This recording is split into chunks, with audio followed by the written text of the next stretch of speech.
pain is temporary. It may last for a minute or an hour or a day or even a year, but eventually it will subside and something else will take its place. If I quit, however, it will last forever. Listen to me, I'm telling you as I leave. I was homeless for 2.5 years. And the problem with most of you, you never felt no pain before. Y'all spoiled. Y'all spoiled. Some of y'all spoiled. Just bottom line. Your parents have done everything for you. You never had to do nothing for yourself. You're spoiled. We're going to keep it real tonight. Some of you are spoiled brats. Every time you ever got in trouble, somebody in your house got you out of it. Every time you've done something you're not supposed to do, people say, Eric, your mother's a tyrant. You're right. She kicked me out. You're right. She's mean, but she developed a man because she put me out there and said, you're going to have to grow up. And some of you have never learned to grow up. And so every time something get hard, you quit, you call mama. I dare you to take a little pain. I dare you. I dare you not to go home. Somebody said, I gotta go home, I feel bad. Go through it. You ain't gonna die. At the end of pain is success. You're not gonna die because you're feeling a little pain. I'm not eating like I eat at home. That's why you're about to go to the next level, because if you keep eating like you ate at home, you will keep being a boy or a girl. It's time to become man, woman. So don't worry about a little pain. There's a bunch of people that will say, yeah, well, I have a family, so, it's a great idea for you to just go out there and go crazy. I have people to support. You need to listen. Stop saying that. Stop saying any of those things. Every single person who has ever done anything worthwhile or exceptional or difficult or extraordinary, anyone, whether it's great artists or authors or mathematicians or whatever it is, everyone encounters difficulties. There is no easy road. It does not exist. It is impossible. Everyone has issues. If you have time to pursue a hobby, if you have time to do anything in your life, you can better yourself. And here's one way you never better yourself. When you come up with excuses for why other people are successful and you're not. That is dangerous. When you give yourself an escape, yeah, well, that's easy for you to say, you do this, you do. Trust me, everybody has a hard road. I wanted to jump out a window several times during my young life. I wanted to jump in front of a train, just ended because it's too much pressure. Not really, but you know what I'm saying, theoretically. We all go through hard times. We all go through depression. We all go through doubt and moments in your life where it's really difficult and you're trying to figure out what your path is going to be. It's hard as shit. But Stefan and I were talking about this before the podcast starts, that is what makes you a person. And those difficult moments are what build your character. Show me a great man who's the son of a great man. That's what we're saying. These kids that are born billionaires, you're never going to be a self-made person. You have a backup trust for your backup trust for your trust, and you're man. Experiencing pain in your muscles and aching, and just then go on and go on and then go on, and this last 2 or 3 or 4 repetitions, that's what makes actually the muscle then grow, and that divides then one from a champion and one from not being a champion. If you can go through this pain barrier, you make it to be a champion. If you can't go through, forget it. And that's where most people lack, is on this, having the guts to go in and just say, I go through and I don't care what happens. It aches, and if I fall down, I have no fear of fainting in a gym, because I know it could happen. I threw up many times while I was working out, but it doesn't matter, because it's all worth it. And one does have to be focused on the short-term and money coming in when creating a company, because otherwise the company will die. So I think that a lot of times people think like creating a company is going to be fun. I would say it's not. It's really not that fun. I mean, there are periods of fun, and there are periods of where it's just awful. And particularly if you're the CEO of the company, you actually have a distillation of all the worst problems in the company. There's no point in spending your time on things that are going right. So you only spend your time on things that are going wrong. And there are things that are going wrong that other people can't take care of. So you have like the worst. You have a filter for the crappiest problem in the company. The most pernicious and painful problem. So I wouldn't say I think you have to feel quite compelled to do it. And have a fairly high pain threshold. And there's a friend of mine who says like starting a company is like staring into the abyss and eating glass. And there's some truth to that. The staring into the abyss part is that you're going to be constantly facing the extermination of the company. Because most startups fail. It's like 90%, arguably 99% of startups fail. So that's the staring into the abyss part. You're constantly saying, okay, if I don't get this right, the company will die. It can be quite stressful. And then the eating glass part is you've got to do the problems. You've got to work on the problems that the company needs you to work on, not the problems you want to work on. And so that's you end up working on problems that you'd really wish you weren't working on. And so that's the eating glass part. And that goes on for a long time. So how do you keep your focus on the big picture when you're constantly faced with, we could be out of business in a month? Well, it's just a very small percentage of mental energy is on the big picture. Like you know where you're generally heading for, and the actual path is going to be some sort of zigzaggy thing in that direction. And try not to deviate too far from the path that you want to be on, but you're going to have to do that to some degree. But I don't want to diminish the. I mean, I think the profit motive is a good one if the rules of an industry are properly set up. So there's nothing fundamentally wrong with profit. In fact, profit just means that people are paying you more for whatever you're doing than you're spending to create it. That's a good thing. and if that's not the case, then you'll be out of business, and rightfully so. Because you're not adding enough value. The key is what we do in our times of pain. Pain will change us. Heartache, loss, disappointments, they don't leave us the same. When I lost my father, I didn't come out like I was before. I was changed.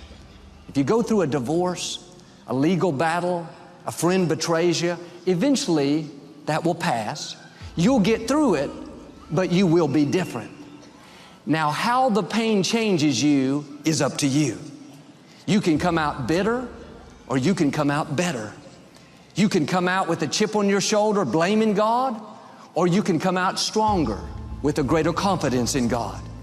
You can come out defeated, giving up on your dreams, or you can come out with a new passion, a new fire, excited about the new opportunities in front of you. All of us experience pain. My challenge, don't just go through it, grow through it. That difficulty is an opportunity to get stronger, to develop character, to gain new confidence. Anybody can give up. Anybody can let it overwhelm you. But you know what that's doing? Wasting your pain. That pain is not there to stop you. It's there to prepare you, to increase you, to develop you. People used to take my raps and crunch them up and throw them on the ground. I used to get made fun of all the time, because who believes that the guy sitting next to my math class is gonna blow up and become a superstar? You don't believe that, right? But like, you should have. And it's a bummer, you know what I mean? Because I don't know, man. I mean, take it and make, pain is the best inspiration. So if you're a creative out there and you're getting bullied, take it and make something great out of it. Now, I know that I personally have experienced quite a bit of disappointment in my life, and I'm assuming that you have as well. And guess what? We're going to continue to be disappointed throughout our lives. At least we should be, because if you're not, that means that you're really not trying. Now, how you handle yourself post-disappointment, this is critical to your emotional and mental well-being. Pain pain, hurting, right? It's part of the growing process. But I'll tell you something, life has a funny way of closing doors in order to keep you moving in the right direction, all right? So often in our society and as people, we run from pain. We do everything we can to protect ourselves and to shield ourselves from feeling uncomfortable or that feeling of pain. And this is the reason why so many people abuse drugs, alcohol, casual sex. We do this to not feel the pain, but I'm saying stop running, stop trying to mask it, all right? When you feel pain, disappointment, it's okay. Don't try and cover it up. What you should do is actually embrace it. I know it's easy for me sitting here saying, oh, embrace the pain. You're feeling like crap. Don't worry about it. Feel it. Feel it. I get it, right? That's kind of a long shot. But what I'm saying is that the pain is normal, it's natural, it's a part of the growth process. Learn from it. Once you do, you accept it, you embrace it, learn from it, put it in its place, you're gonna be able to move forward stronger, faster, smarter. If you're not struggling and getting disappointed from time to time, this probably means that you're not really pushing your limits too far, all right? It's okay. Embrace it, don't get discouraged, and stay focused.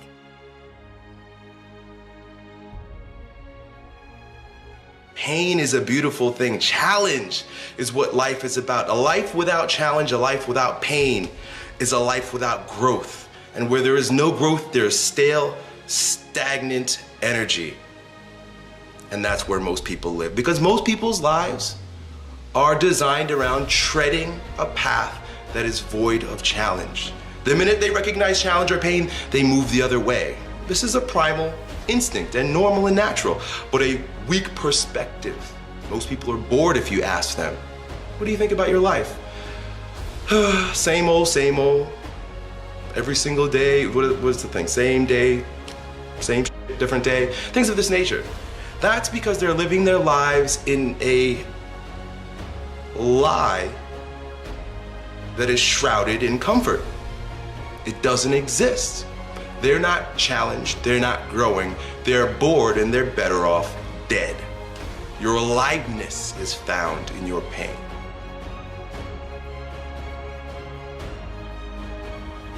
Is life about how much you've done with technology, how much you've achieved, how much money you made in your life? Or is life about how many times you laughed compared to smiled? I would rather have a happier life. And sure, if getting success in business is what makes me happy, that's fine. But I really believe that, you know, some kind of enjoyment aspect should go through, especially all learning and all work. Now, I was an engineer. The work is hard, it's intense. You work late hours at night sometimes trying to solve a problem, you know, and it's so hard to get there and you finally crack through and it's sort of a relief. But you know what, when you're working that hard all day long, you need those little jokes with your friends. You need the lunchtime where you can sit down and chat. Is such a big part of your life.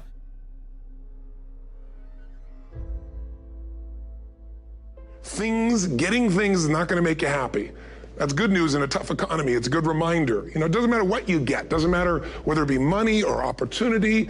All those things might excite you for the moment. You know, even a relationship, as magnificent it may be, might be exciting for a while. But if you don't keep growing, that relationship isn't going to stay exciting. So the secret to real happiness is progress. Progress equals happiness. And if we can make progress on a regular basis, we feel alive. And that's why at the beginning of the year, we get this thing like, okay, I can have this fresh start. I could really do what my soul desires. I could expand. I could grow. I could improve. I could change. Or maybe better than change, I could progress. See, think about that. Progress is an aliveness to it, doesn't it? You don't have to work at changing. People say all the time now, well, I'm working on changing. Don't worry about it. You don't have to work on changing. Change is automatic. Your body's going to change whether you want it or not as the years go by. And no matter how hard you work, there's going to be some changes going on there. The economy is going to change no matter what you want it to do. The weather is going to change. Relationships are going to change. Everything in life is always changing. We don't have to work on change. Change is automatic, but progress is not. So if you want to make real progress, then you really got to look at your life in a different way. You got to say, I got to take control of this process and not just hope it's going to work out like people do who make a resolution. A lot of comedians go out on stage and they're hiding who they are. Because we know there's a lot of comedians come from a dark place. They do.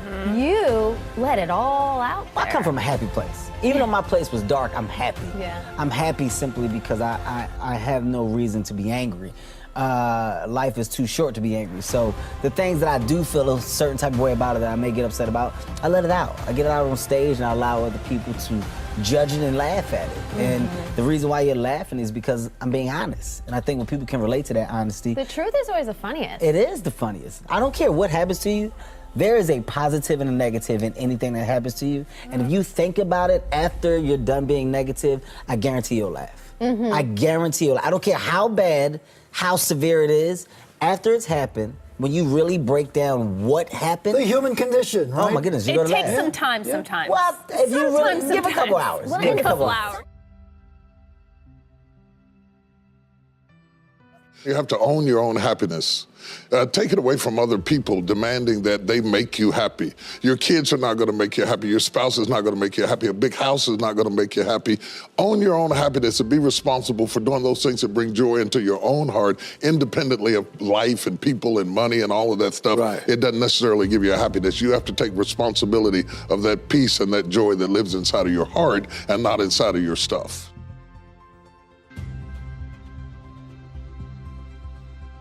I had a dream to come to Barcelona, but afterwards I'm thinking maybe you should keep your dream instead of making it come through. Because that dream could could have not destroyed me, but make it difficult for me. And the first 6 months, fantastic. I had a fantastic time. I had a very good relationship with Guardiola. I wanted to learn the Barcelona, the way of playing. It went good the first 6 months. After that, something happened that I still don't have answers for, which maybe I will never know. I mean, if somebody has a problem with me, he should come to me and we'll resolve it. Whatever the problem is, like a man, because it was ridiculous. You don't talk to the player is looking for answers. At that moment, I was not happy. And I said, I have to choose. Either I stay, win everything, but I will not be happy, or I go to somewhere else. And that is what happened. I went to Milan. My joy came back for playing football. I did a good job. I won the Scudetto immediately. I won the Supercoppa. Everybody was happy, and they were like appreciating me for playing there.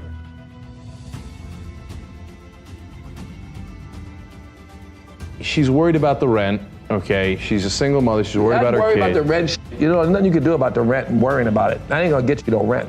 Presence and happiness get you rent. Money can't make you happy, but happy can make you money. So be happy, go out in the world. Look, the story of the guy in the shanty house, he rolls over in the morning, meditates, goes out into the world. It's like, damn, I'm gonna have to get some bread and water before the whole shit go down, before I get back in that bed. But in the meantime, be nice to all my neighbors in the shanty village. Everybody is suffering in what everyone else calls extreme poverty, but he's happy. He doesn't have a poverty mindset, nor is he worried about that bread and water. They're gonna give me some bread. I ain't gonna worry about that shit, because I'm that dude. He walks out smiling, confident, comfortable. He gets what he needs. He says, the Yogananda would say, God will provide, but really, you're God, you're working to get, and it shows up. He gets his bread and water. He makes everybody happy. Everybody makes him happy, lays in the bed. Next nigga, he wakes up. He's got, $36 billion in the bank. He gets up, the stock market goes up. He says, oh, shit. He gets some coke, gets some alcohol, he gets happy, he's so excited, I'm exploding, I'm making more money. Oh shit, it crashed, oh shit, more cocaine, more alcohol, oh shit, I'm fucked up. His heart goes up and down, and he dies at 40. The shanty house guy lived to 100. If he had the other guy's diet, not the diet the other guy took, but the other guy's opportunity for having a greater diet, the guy in the shanty house would have made 120. But, made 100. This guy died at 40. That's the reality of our happiness is up to us. Our relationship with the world is up to us. Our anxiety is controlled or given to us by us. Sometimes you have to just say, why would you want to make the situation miserable? I go to photo shoots, and I actually working with Pantene, they were so sweet, and they're just like, you're so nice, and they said that to me as if that was shocking. And I looked at them, I'm like, why would I want to make this miserable for you and me? We're taking pretty pictures, I'm flinging my hair around. you have a choice. Yeah. It's like, if you want to be happy, and that's so hard to Yeah. do sometimes, but it's something that I just have come to terms with more than ever course. lately in my life, and I think people just see that. I got called to do Harvard and Yale to go speak, and I said I would do it after my album come out. Wow. What are you going to say to them at Harvard and Yale? I'm gonna tell them my story. I'm gonna give them my story of my life, and you know what I'm saying. I'm sure it connects in some way with their life. You know what I'm saying, like, and in different aspects. You know what I'm saying. I feel like we all have a connection with all of our stories. We all been through trials and tribulations, and we all been through great things. You know what I'm saying. It's just about. I think my message now is for everybody to find happiness and joy. I've told you this years ago on your show that I've been searching for happiness and joy, even though I'm super blessed and we got life. It's just a feeling I was searching for, and I'm finding that now. Are you happy? Yeah, now I am. Wow. And when I say that, because I'm about to have a son, you know what I'm saying, and all the blessings that's coming in me, more blessings, because we bless out the gate because we got life, but you know what I mean, like more blessings, and you know, like fan love. I go outside right now. They showing me love, man. Like they showing me so much love. How could I be mad? Right. Yeah. No, I get You know what I'm that. saying? Like, and that's what I mean about keep positive energy around you, and that's how you gonna be happy. You know what I'm saying? And I notice in my life when you keep certain negative energy around you, you don't want it around you, but sometimes it's just there, and you have to be a man or a woman and say, you know what? Let me take the trash out. Word. You know what I'm saying? One day you gotta wake up and say that, and it's the hardest thing in the world because you know you don't just do that. You know what I'm saying? You sometimes have to walk away from situations. You went to Harvard and you dropped out. Have you ever thought how your life could be better off if you had gotten your Harvard degree? Well, I'm a weird dropout because I take college courses all the time. I love learning company courses and things, so I loved being a student.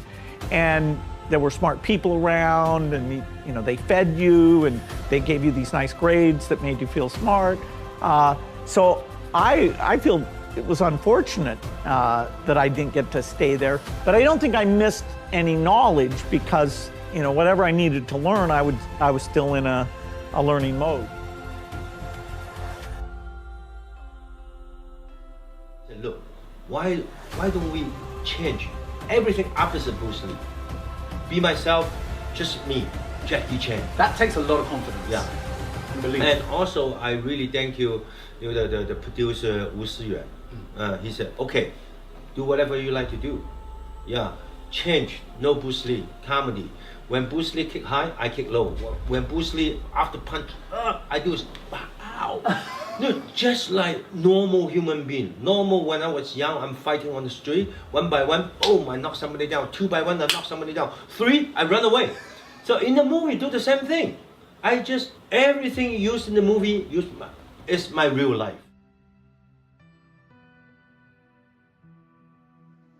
I think again, it goes back to a bit of what Warren was saying as well. Like, it's the discipline as well, the discipline to not get caught up in the moment.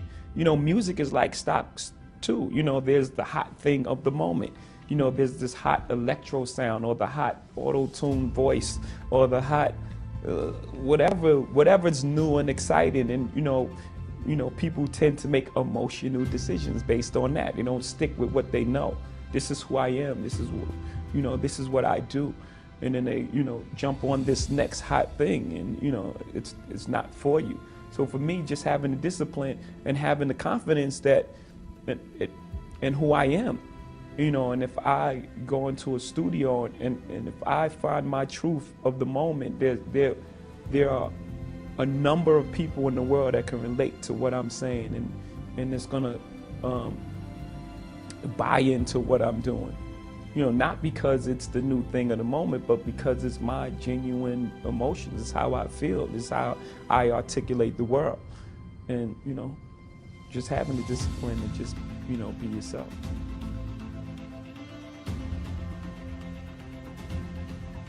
Man, you just gotta stay real to yourself. Don't ever try and follow the trends. That's when you get lost in the sauce, man. You gotta do what you feel, man, and be creative, and don't be scared to be yourself, and always keep that faith.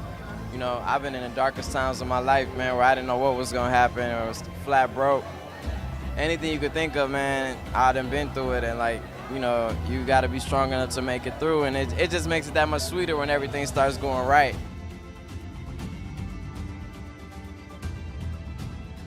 Steve was an original, and I don't think there's another one of those being made.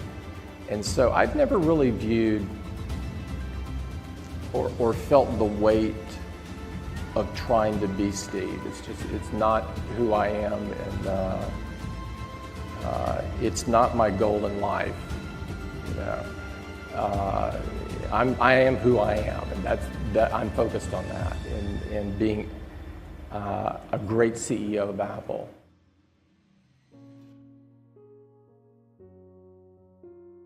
What did I learn from the youth of 11 million people? I learned every youth wants to be unique. Every youth wants to be unique. That is you. Every youth wants to be unique. That is you. But the world around you is doing its best day and night to make you just everybody else. Now, the question is whether you want to be you or everybody else. You want to be you?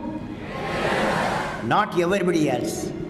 Now, if the question being like everybody else is convenient at the first glance, but not satisfying in the long vision.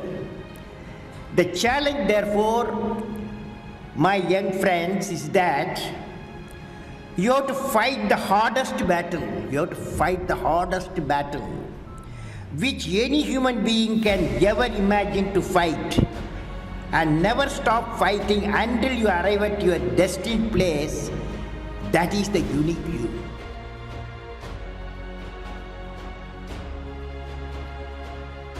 I just think that it's pointless for people to get into a creative arena and say, I want to be the best. I mean, you know, everyone has what they have. They say what they say, and you could never compare, you know, Picasso with Leger. I mean, everybody has something different to say. And it's silly to get in there and say my brushstroke is better than another person's. You know, it's better to say, am I being true to myself? And is this what I want to say? And have I expressed myself, you know, the way I want to express myself? No. I mean, that's what it's all about.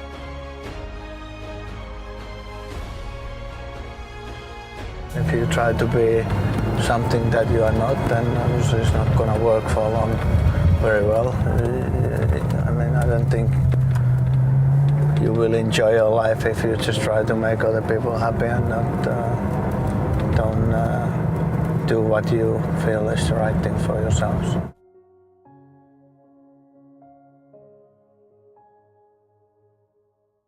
I'm fans of athletes from all different sports. I've never tried to emulate anyone else. I've tried to be myself. I've learned a lot from watching guys, you know, especially guys when I was younger. But I think in terms of leadership, I think leadership is viewed differently by different people. I mean, there's people that lead by example. There's people that are vocal leaders, people that do a little bit of both. I think you just have to be who you are.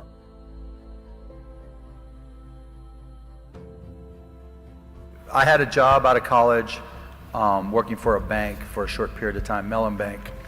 And I decided to, well, first, it might have been Inc. magazine, this is way back when, but there was an article about changing something in how you deduct how you save Social Security from employees' paychecks. And I literally hadn't been working there for 3 weeks. And so I sent it to the CEO of Mellon Bank. Hey, I thought you might be interested in this. Literally, some guy he never heard of. And I got a note back, said thank you. And I'm thinking, okay, look, my whole motive in taking a job working for somebody was to help them become more profitable. That's the way I always looked at it. And then I started a rookies club where I reached out to some executives and all the people who had started at the same time at Mellon Bank. We'd all go out and get a drink and we'd get this executive started. and I didn't like run it through my boss or anything. And so my boss at the time calls me in and said, "You're doing this." I said, "Yeah," thinking he's going to say great. He just starts screaming at me and reaming me. "How could you do this? You go everything through me. You work for me." Yeah. So I knew I wasn't destined there. And then I left, and I went down to, ended up down in Dallas, and got a job working for a company called Your Business Software. And we sold software, and I didn't know anything about software. I took one computer class at Indiana and kind of cheated to pass. But not that I condone that, but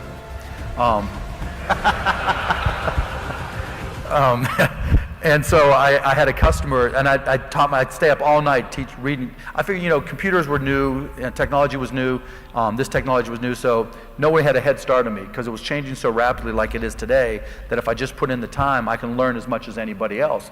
And so I taught myself, I'd stay up late reading software manuals, taught myself different little simple programming languages, and kept on getting bigger and bigger and better and better, but it was at a retail store. And one of my responsibilities was to come in, sweep the floor, wipe down the windows, and open the store. And I had a customer who wanted me to come out there and close the deal. And it was a $15,000 deal, $1,500 commission to me. Told my boss, he said, "No, you need to be there to open the store." And I made the executive decision that I was gonna go get the check, because I was living 6 guys in a 3-bedroom apartment, sleeping on the floor, and this check meant I could not use the same Holiday Inn towels with holes in them that I'd stolen, But anyway, so I went and picked up the check, thinking when I came back and gave the check to my boss, all would be forgiven, and the sales cures all. Fired me. And so those back-to-back experiences confirmed what I already knew, that I was a employee, and then I better start my own.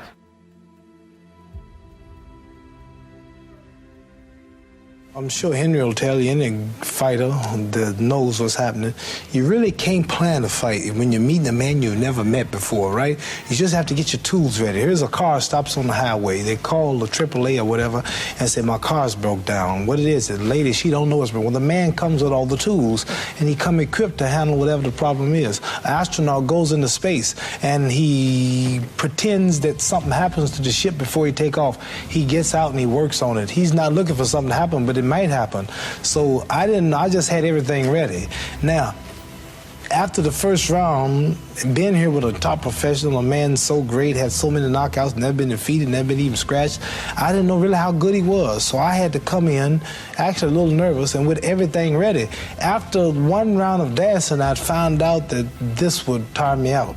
So I would have to resort to ropes. I figured that out after the first round. So I said, I'm gonna go to these ropes, and I'm gonna let this man throw everything he can, let him tire himself out. It might look like he's winning, and if he don't hurt me, I'm gonna stay here. But if he should be as great as they say he is, if he hits as hard as they say he hit, when he hits you and breaks your arm, he knocked out Joe Frazier, I couldn't do it, knocked out Ken Norton, he was a big bad giant before the fight, you remember.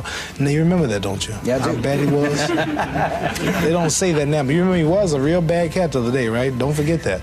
Now, after I found out he didn't have it, I stayed there. But if he had had what I thought he had or what they said he had, I'd have kept running, hoping I wouldn't get tired.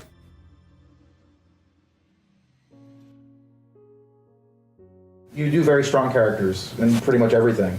You have very strong decisions. Do you make those decisions before you start and then kind of come to the set with what you're going to do and then adjust in small ways, or you? Well, the way I always approach it is this, that I like to have my own ideas completely worked out, so that if a director, I come to find his working method is that he doesn't want to talk to me, that I'm not at a loss. There's nothing worse. I've seen other actors who stand and somebody shouts action and they're just going, I don't know what to do. They need somebody to come and tell them what to do. I never look at a director as somebody who tells me what to do. I look at it as someone who we work together in something, and therefore I need to be responsible too. So I have to bring something to the table and say, I will do it this way. If you never say it, if you keep silent, this is how I'll do it. And I'll give a few different versions, but it wouldn't matter if they said nothing. Through that stage in Apple where we went out and we thought, oh, we're going to be a big company, let's hire professional management. We went out and hired a bunch of professional management. It didn't work at all. Most of them were bozos. They knew how to manage, but they didn't know how to do anything. And so if you're a great person, why do you want to work for somebody you can't learn anything from? And you know what's interesting? You know who the best managers are?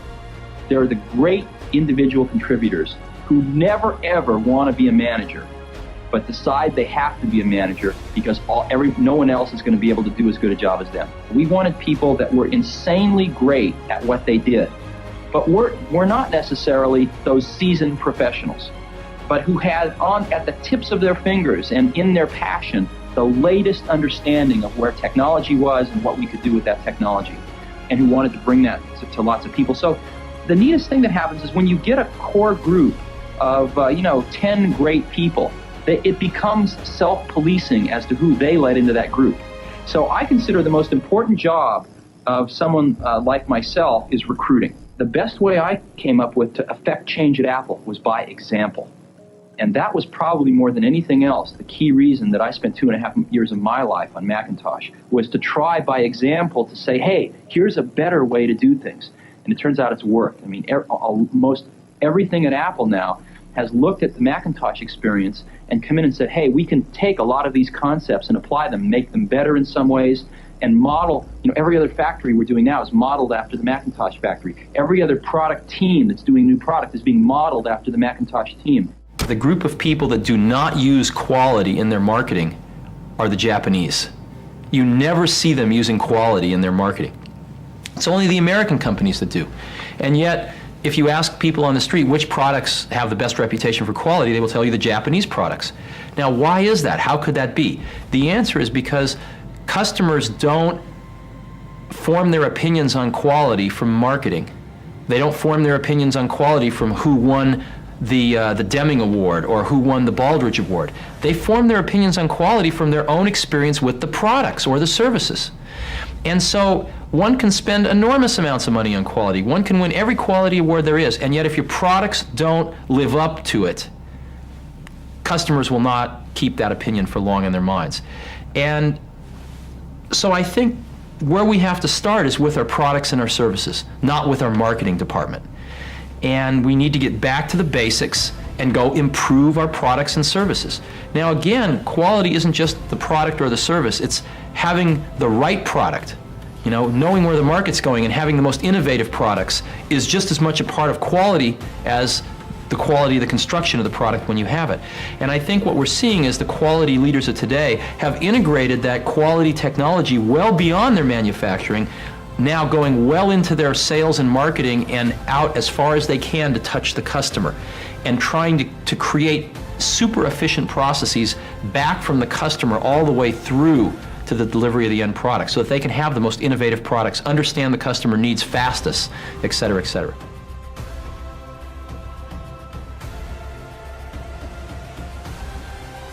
How many of you feel like I've made this talk before? Can I see your hand, please? Several hundred times. I made it yesterday. You know what I did between yesterday and today? I spent over 6 hours getting ready for today.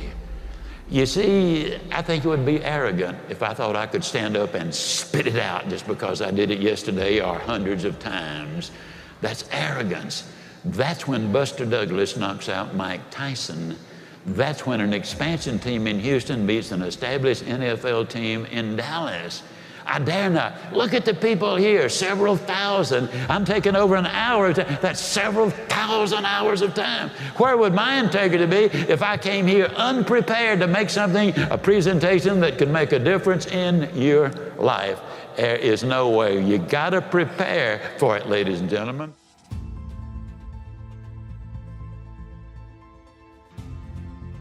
To me, it's become much more about craft.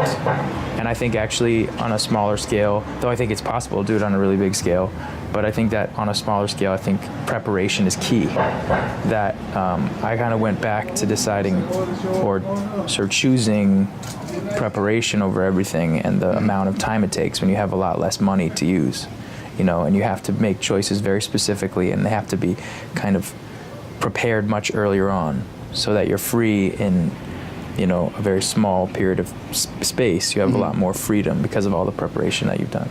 that was I mean, just in terms of the process of acting, that's what I started to learn when I did End of Watch, this movie with David Ayer. You know, I spent 5 months with police officers, and that was sort of the beginning of realizing how much I loved preparation and how much I loved the process before the performance. And I had always loved that when I was on stage, because there's always that very formal rehearsal process that allows you to explore and use your mind and go to places that are wrong as well as places that are right.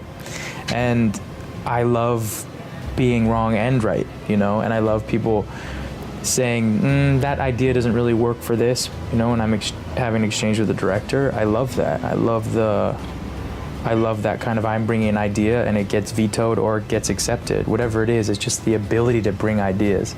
And I see that it's much more possible to do that within the prep time than it is in the moment of shooting.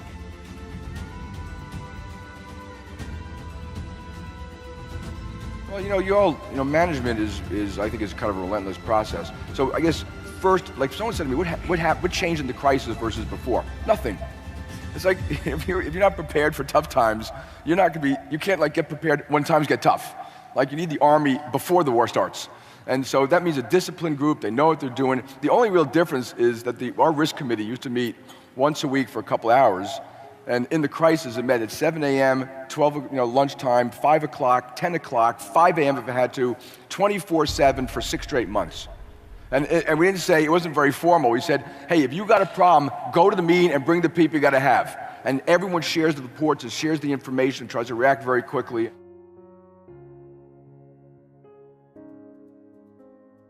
You need luck, because I have seen lots of smart people, lots of people who have worked hard. They haven't been blessed.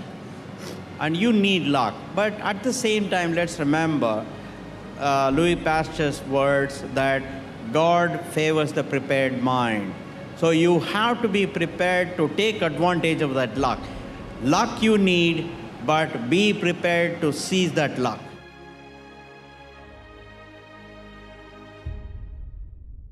A lot of people come to me and they say, well, I want to be an entrepreneur. And I go, oh, that's great. What's your idea? And they go, well, I don't have one yet. And I say, well, I think you should go get a job as a busboy or something until you find something you're really passionate about, because it's a lot of work. And I'm convinced that about half of what separates the successful entrepreneurs from the non-successful ones is pure perseverance. It is so hard. You pour so much of your life into this thing, and there are such rough moments in time that most people give up. I don't blame them. I mean, it's really tough, and it consumes your life. I mean, if you've got a family and you're in the early days of a company, I can't imagine how one could do it. I'm sure it's been done, but it's rough. I mean, because it's a pretty much an 18-hour-a-day job, 7 days a week for a while. So unless you have a lot of passion about this, you're going to not survive. You're going to give it up. So you got to have an idea or a problem or a wrong that you want to right that you're passionate about. Otherwise, you're not going to have the perseverance to stick it through. And I think that's half the battle right there. It's hard to remember how bad it was, in early 80s, with IBM taking over the world with the PC, with DOS out there. It was far worse than the Apple II. And they tried to copy the Apple II, and they'd done a pretty bad job, and you needed to know a lot. And so things were kind of slipping backwards. And Macintosh was, you saw the 1984 commercial. I hope you have that in your archives. Macintosh was basically this relatively small company, in Cupertino, California, taking on the Goliath, IBM, and saying, wait a minute, your way is wrong. This is not the way we want computers to go. This is not the legacy we want to leave. This is not what we want our kids to be learning. This is wrong, and we are going to show you the right way to do it. And here it is. It's called Macintosh, and this is so much better that it's going to beat you. And we are going to do it.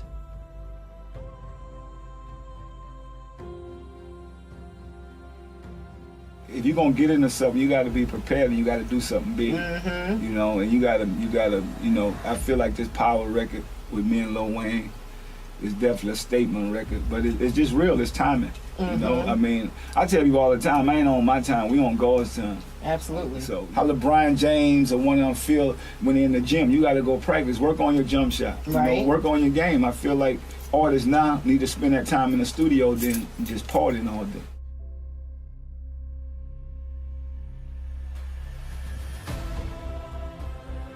What advice do you have for the future of making great records? Know what you're doing. Study everything. You know, study music. You know, because I'm hearing some funny stuff now that it runs me crazy. I'll talk to some of the producers today.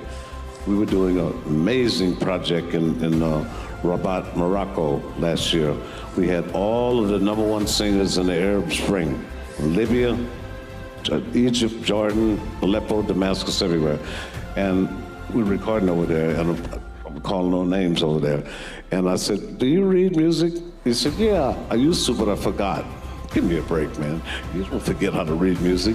But man, you have to understand and put the work in to learn the science, man. You do. You can't play a trumpet if you don't know how to, you know, you have to, it's a science, the armatures, the diaphragmatic breathing. There's a lot of secrets with everything you attempt to do, you know.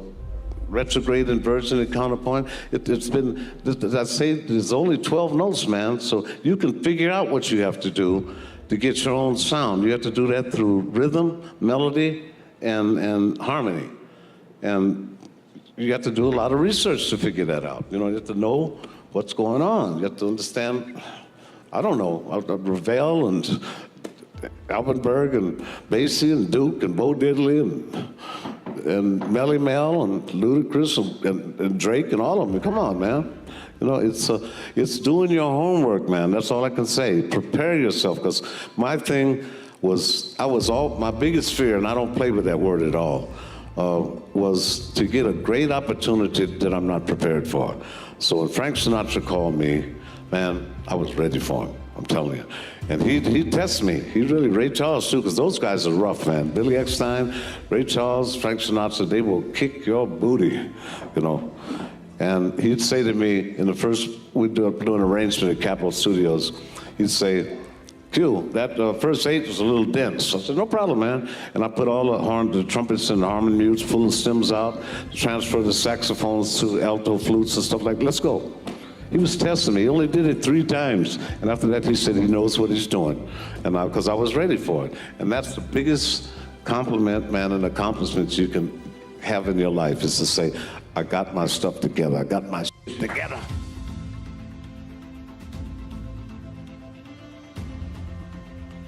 And this goes back to my Boy Scout days, is be prepared. I know what you're thinking. You're already prepared. You've mapped out the rest of your life, the rest of your education, postgraduate work, residences, fellowships, clerkships, and you're going to have a long, meaningful career. You have all of your plans already laid down. That's not the preparation I am talking about, because let me tell you, the likelihood of you winding up 10 years from now doing what you think you're going to be doing 10 years from now is probably less than 1 in 10. The truth of the matter is, you don't know what opportunities are going to be presented to you. You don't know where you're going to succeed and where you're going to fail. The careers that you wind up in are invariably going to be very different.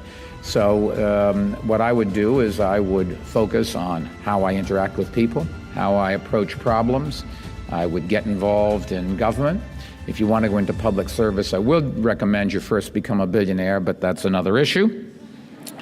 You're going to spend your entire life doing something different than what you think. And the good news is that Dartmouth is preparing you for that, because while you think they're individual subjects, what they're really teaching you to do is to think and to reason and to build relationships, and that's what's going to carry you.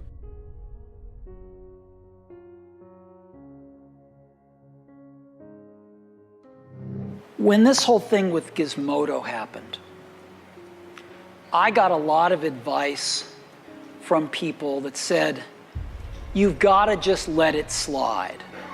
You can't, you shouldn't go after a journalist because they bought stolen property and they tried to extort you. You should let it slide. Apple's a big company now. You don't want the PR. You should let it slide.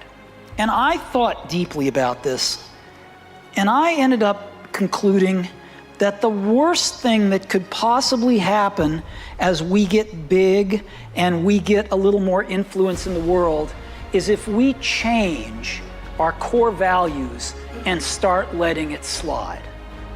I can't do that. I'd rather quit. You know, you go back 5 years ago, what would we have done if something like this happened? You go back 10 years ago, you know, what would you do if without going into that, we have the same values now as we had then. We're maybe a little more experienced, certainly more beat up, but the core values are the same. And we come into work wanting to do the same thing today as we did 5 or 10 years ago, which is build the best products for people. You know, there's nothing that makes my day more than getting an email from some random person in the universe who just bought an iPad over in the UK and tells me the story about how it's the coolest product they've ever brought home, you know, in their lives. That's what keeps me going. And it's what kept me going 5 years ago. It's what kept me going 10 years ago when the doors were almost closed. And it's what will keep me going 5 years from now, whatever happens. So I don't see why you have to change if you get big.